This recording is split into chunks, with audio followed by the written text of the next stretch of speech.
May ipapakita akong technique sa paggawa nitong itong master ng clutch. Pag nasira kasi ito, marami kang tatanggalin doon sa loob. Tatanggalin mo yung reserva, tuhog ng push rod, tapos yung adjuster ng push rod. Dito sa gagawin ko, dito na lang ang tatanggalin. Kaya lang magkakating nito. Dahil ito hindi malabas ng dito, hindi ito kakatingin dahil pag hinugot, sasabit siya. Muna kung tatanggalin itong motor ninyo dito.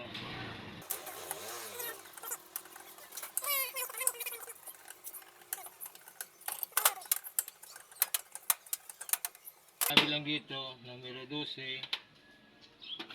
Tapos ito numero 11. Dito numero 11 pala. Ito numero 11 ang gamit ng yabe.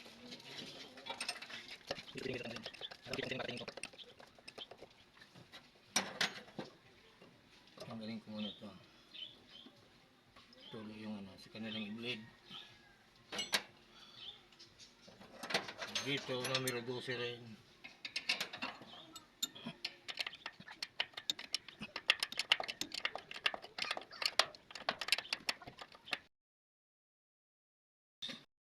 Tanggalin mo yung tuhog na tornilyo dito sa likod. Dahil ito, baldahan.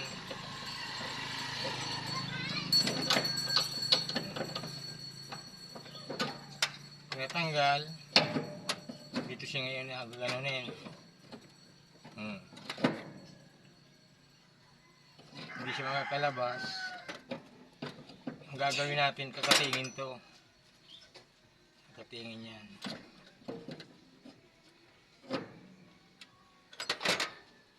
Kakatingin yan. Hindi.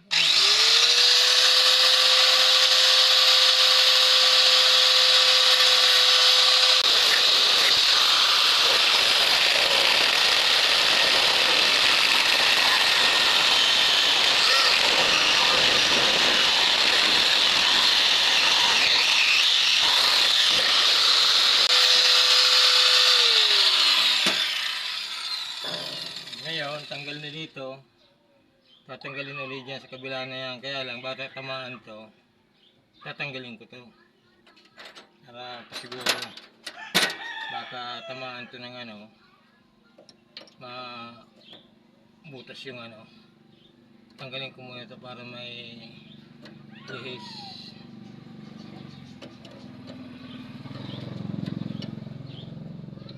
Yun sa fittings ng preno. Kasi pag nag-grinder ako dito, tamaan ito. Hirap na. Para pa siguro. Sinto muna.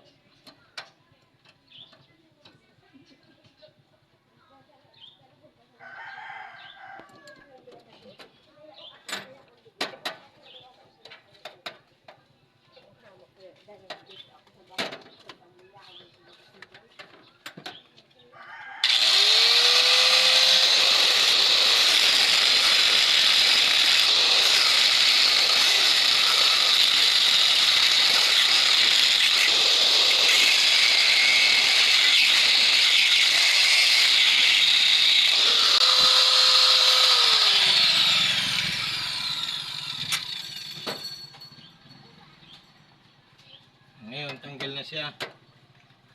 Pwede na itong tanggalin. 2 minutes.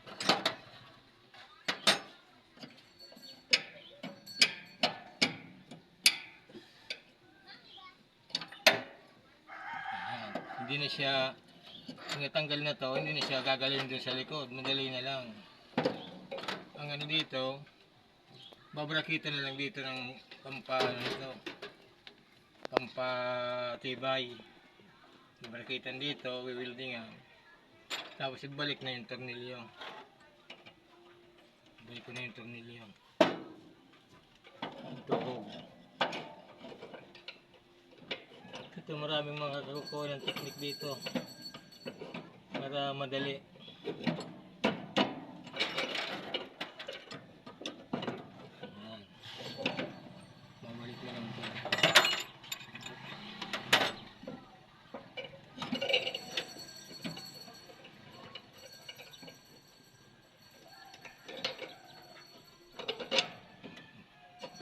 nasira to dahil madalas yung nasira ang repair kit ng clutch.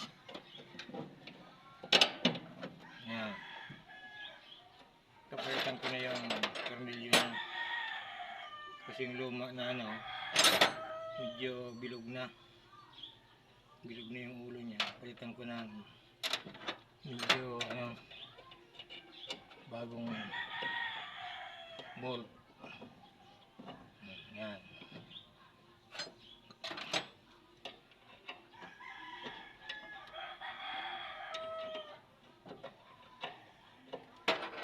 Yung maraming ano dyan, yung medyo nakakuha ng tiknay, pwedeng gayahin to.